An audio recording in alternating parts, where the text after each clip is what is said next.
ባለፉት 2 እና 3 ወራት የህንዱ ጠቅላይ ሚኒስትር ናሬንድራ ሞዲ፣ የሲንጋፖሩ ጠቅላይ ሚኒስትር ሎረንስ ወንግ እንዲሁም የማሌዥያው ጠቅላይ ሚኒስትር ዳቶክ ሲሪ አንዋር ኢብራሂም ወደ ኢትዮጵያ መምጣት ለኢትዮጵያ የውጭ ግንኙነት ጎልተው የሚነገሩ የቅርብ ወራት ዜናዎች ሆነው ነበር የሰነበቱት። የተባበሩት አረብ ኤሚሬትስ የውጭ ጉዳይ ሚኒስትር ዴኤታ ሼክ ሻክቡት ቢን ናህያን፣ የጀርመን የውጭ ጉዳይ ሚኒስትር ዮሃን ቫድፎል፣ ከዚያ በመለስ ደግሞ የቻይናው የውጭ ጉዳይ ሚኒስትር ዋንጊው ወደ ኢትዮጵያ መምጣታቸው ጉልህ ቦታ የሚሰጠው ዲፕሎማሲያዊ ሁነት ሊባል የሚችል ነው። ባለፈው ሳምንት አጋማሽ የአሜሪካ ምክትል የውጭ ጉዳይ ኃላፊ ክሪስቶፈር ላንዳውና የአሜሪካ የአፍሪካ እዝ ኃላፊ ጀነራል ዳግቪን አንደርሰን ወደ ኢትዮጵያ መምጣታቸው ደግሞ ልዩ ትኩረትን የሳበ ነበር።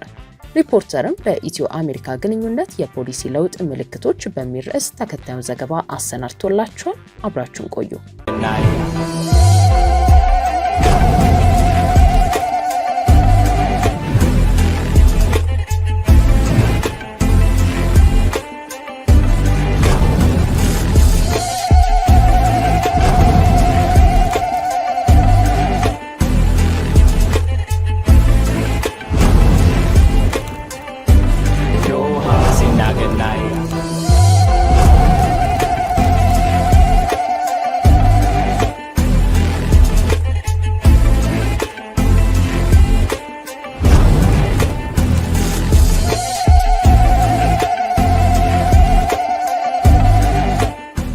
ስለነዚሁ ተከታታይ ዲፕሎማሲያዊ ሁነቶች አስተያየት የተጠየቁት አንድ ስማቸው እንዳይጠቀስ የፈለጉ የፖለቲካ ሳይንስና የውጭ ግንኙነት ባለሙያ ባለፉት 3 ወራት ኢትዮጵያ ውስጥ የመጡትን ያህል ትልልቅ እንግዶች የትም ቦታ ሲመጡ አልታየም ብለው ከህንዱ መሪ ቀጥሎ እኮ የቻይና የውጭ ጉዳይ ሚኒስትር መጥቷል፣ ሺጂንፒንግም ባይመጣም እሱን ተከትሎ በቻይና ፖለቲካ ላይ ትልቅ ተጽዕኖ ሊያሳርፍ የሚችለው ሰው ነው የመጣው፣ የቻይና የውጭ ጉዳይ ሚኒስትር ዋንጊው ወደዚህ ሲላኩ ዝም ብሎ እንደማይሆን መገመት ይቻላል።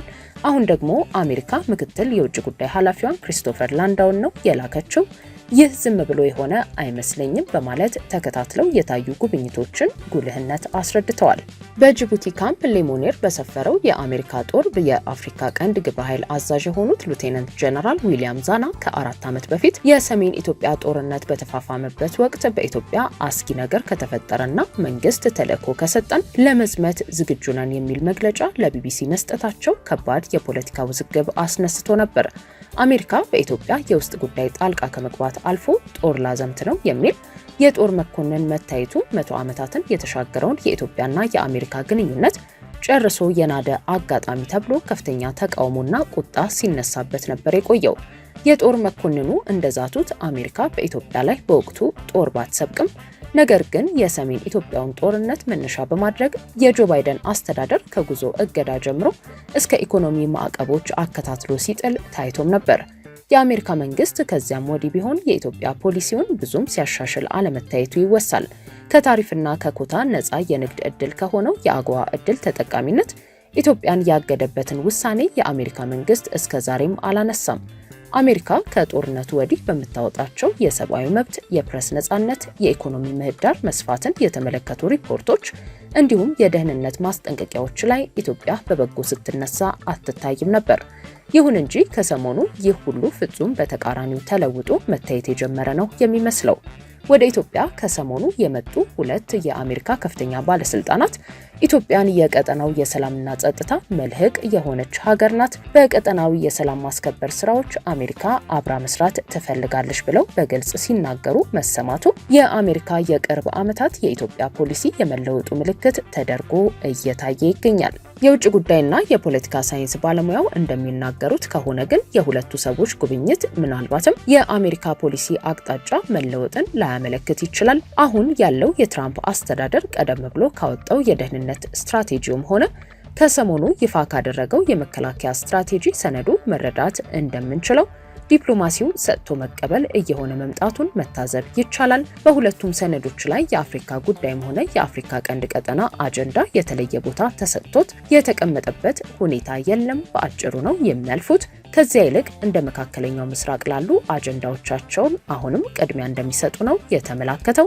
በተለይም አሜሪካ በአፍሪካ ቀንድና በቀይ ባህር ጸረ ሽብር ዘመቻና የጸጥታ ማስከበር አጋር እንደምትፈልግ፣ ለዚህም ከኢትዮጵያ ጋር እንደምትሰራ ነው የጠቀሱት። ስለዚህ የአሜሪካ ፖሊሲ ሙሉ ለሙሉ የተለወጠበት አጋጣሚ ሆኖ ላይታይ ይችላል በማለት አብራርተዋል። የአሜሪካ ምክትል የውጭ ጉዳይ ኃላፊ ክሪስቶፈር ላንዳው እንዲሁም የአፍሪኮም አዛዥ ጀነራል ዳግቪን አንደርሰን መምጣት በጉልህ በሚነገርበት በዚህ ወቅት በአዲስ አበባ የሚገኘው የአሜሪካ ኤምባሲ ከሰሞኑ አንዳንድ የተፎካካሪ ፓርቲዎችን ጠርቶ አነጋገረ የሚል ዜና ሲሰማ ሰንብቷል። ከኤምባሲው ጋር ንግግር ካደረጉ ፓርቲዎች አንዱ የሆነው የኢሃፓ ፕሬዝዳንት አብርሃም ሃይማኖት በዚህ ውይይት የአሜሪካኖቹ ኢትዮጵያን የተመለከተ አቋም ለውጥ ይታይበት እንደሆነ አስተያየታቸውን ተጠይቀው ነበር። ጥሩና ገንቢ ውይይት በኤምባሲው አድርገናል። የሚነገሩም የማይነገሩም ነገሮች እንደተጠበቁ ሆነው ስለ ኢትዮጵያ ወቅታዊ ሁኔታ ተጨባጭ ግንዛቤ እንዳላቸው ግን መታዘብ ችለናል። በኢትዮጵያም ሆነ በቀጠናው የጸጥታ መደፍረስና የመበታተን አደጋዎች እንዲፈጠሩ ፈጽሞ ፍላጎት እንደሌላቸው ተረድተናል። በኢትዮጵያም ሆነ በቀጠናው ሰላም እንዲሰፍን እንደሚፈልጉም መታዘብ ይቻላል። ከዚህ አንጻር ለውጥ አለ፣ ጥሩ ነገርም ይጠበቃል ማለት እንችላለን በማለት ነው ጥቅል የሆነ ሀሳባቸውን ለሪፖርተር ያካፈሉት። ምክትል የውጭ ጉዳዩና ጀነራል ዳግቪን አንደርሰን ከጠቅላይ ሚኒስትር አብይ አህመድ፣ ከውጭ ጉዳይ ሚኒስትሩ ዶክተር ጌዲዮን ጢሞቴዎስ ጋር እንዲሁም ከመከላከያ ሚኒስትሯ ኢንጂነር አይሻ መሐመድ ጋርና ከአፍሪካ ህብረት ኮሚሽነር መሐመድ አሊ የሱፍ ጋር በተናጠልና በጋራ ተገናኝተው ነበር። ጀነራል ዳግቪንና ኢንጂነር አይሻ ያደረጉትን ግንኙነት ተከትሎ የወጣው የጋራ መግለጫ ላይ ወታደራዊ ትብብርን ማጠናከር ዋነኛ አጀንዳ መሆኑ ተገልጿል። ሁለቱ ሀገራት ለ120 ዓመታት የዘለቀውን የሁለትዮሽ ግንኙነት ወደ ላቀ የዲፕሎማሲና ወታደራዊ ግንኙነት ማሻገር እንደሚፈልጉ መግለጻቸው ተመላክቷል። ስትራቴጂካዊ አጋርነት መፍጠር የሚል ሀሳብ በመግለጫው በጉልህ የሰፈረ ሲሆን በሰላምና በጸጥታ ጉዳዮች በጋራ ለመስራት መግባባት ላይ መድረሳቸውንም በዚሁ መግለጫ አመላክተዋል። በተለይም በቀጠናው የሰፈነው ሽብርተኝነትና አክራሪነት ብሔራዊ ጥቅምን በጋራ ማስጠበቅ የሚል መግባባት መፍጠራቸው ነው በጋራ መግለጫው የተገለጸው። የአሜሪካና የኢትዮጵያ ግንኙነት በሁለቱ ባለስልጣናት ጉብኝት የተነሳ እየተለወጠ ይሆን ወይ የሚል ጥያቄ አጋጣሚው ቢያጭርም ነገር ግን ከመከላከያና ከደህንነት ትብብር ባለፈ የሁለቱን ሀገሮች ግንኙነት የሚበይኑ ሌሎች በርካታ ጉዳዮች መኖራቸውን የሚናገሩ አሉ።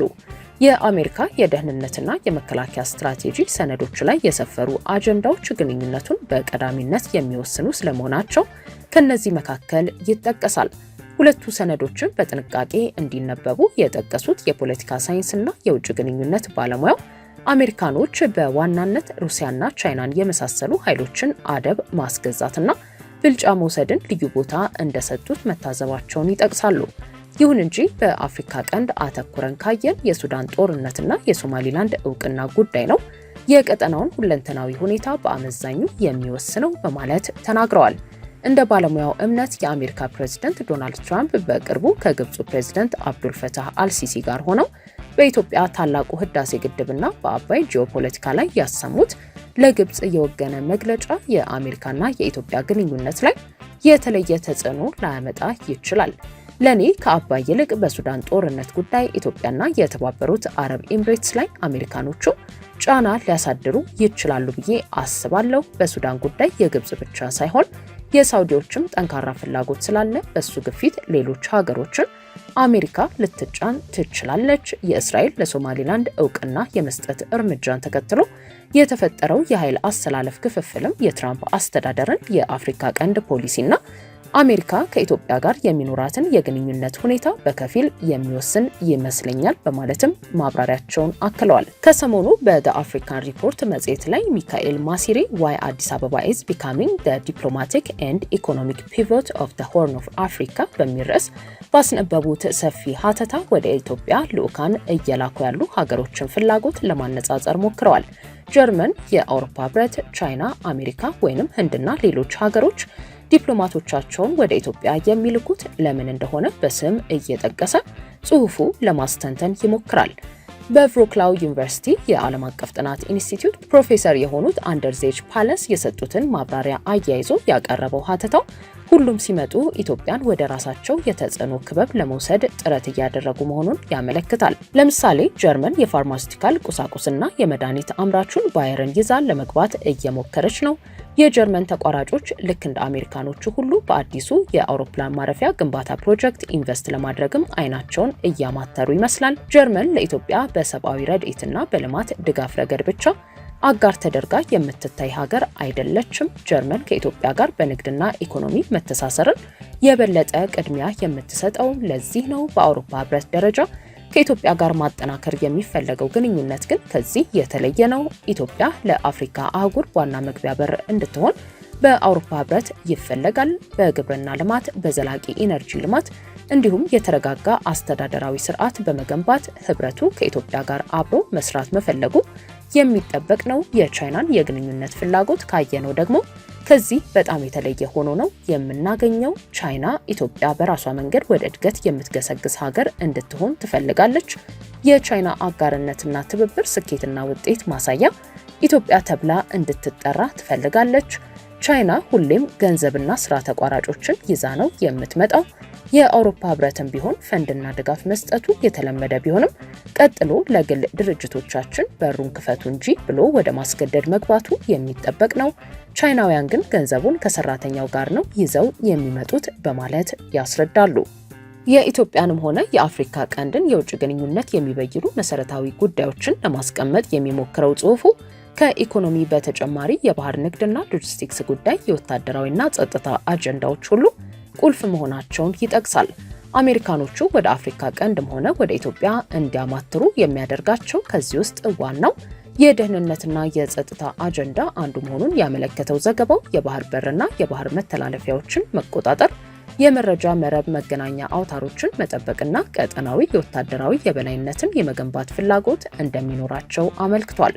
ፕሮፌሰሩ ትንተናቸውን ሲቀጥሉ ኢትዮጵያ በአሜሪካ በአውሮፓውያንና በቻይናውያን መካከል አማርጦ አጋርነትን የማጠናከር ምርጫ እንደምታገኝ ነው የሚናገሩት። በፎሬን ፖሊሲ መጽሔት ሬድ ሲ ራይቫልስ ሪስክ አንራቭሊንግ ዘ ሆርን ኦፍ አፍሪካ በሚል ርዕስ በሁለት ጸሐፊዎች የቀረበው ሌላው ሰሞነኛ ትንተናም እንዲሁም በተለይ የሱዳን ጦርነትን ትኩረት ሰጥቶ የቀንዱን ሀገሮች የኃይል አሰላለፍና ግንኙነት በጥልቀት ይፈትሸዋል።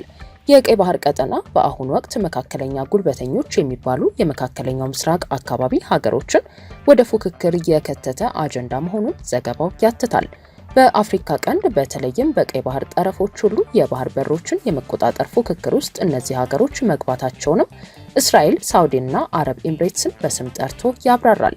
ይህ ደግሞ ኢትዮጵያ እያነሳች ካለችው የባህር በር ማግኘት ጥያቄ ጋር የሚቃረን ወይንም ደግሞ የሚዛመድ ጸባይ ሊኖረው እንደሚችል ያመለክታል። የቀጠናውን የኃይል አሰላለፍም ሆነ የውጭ ግንኙነት የበለጠ ያወሳስበዋል የሚል ይዘት ያለው ሀሳብ ያሰፈረው ሀተታው የኢትዮጵያ የውጭ ግንኙነትም በዚህ መሃል መናጡ እንደሚቀጥል ነው ግምቱን ያስቀመጠው።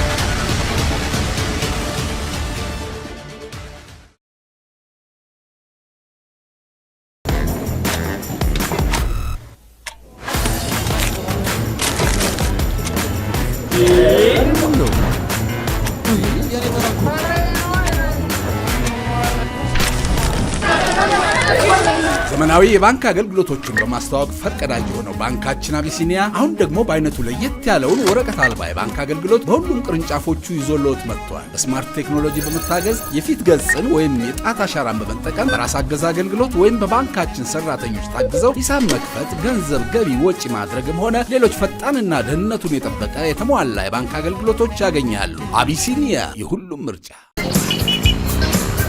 በፍጥነት ደርሰው ወዲያው ሰምተው ወዲያው ጠቅ ክፍል አድርገው ወደ ጉዳያቸው ሽውልም ይላሉ። የዚህ ሁሉ ሚስጥሩ ጠቅ ክፍል ነው። እርሶም በስልኮ ላይ የሚጠቀሙትን የየትኛውንም ባንክ መተግበሪያ ኪውአር ኮድ ስካነር ከፍተው በኢቲ ኪውአር ወደ የትኛውም የአገልግሎት ሰጪ የፋይናንስ ተቋም ጠቅ ክፍል ሲያደርጉ ክፍያው በቅጽበት ይፈጸማል። ተናባቢ ኢቲ ኪውአር በኢቲ ስዊች የቀረበ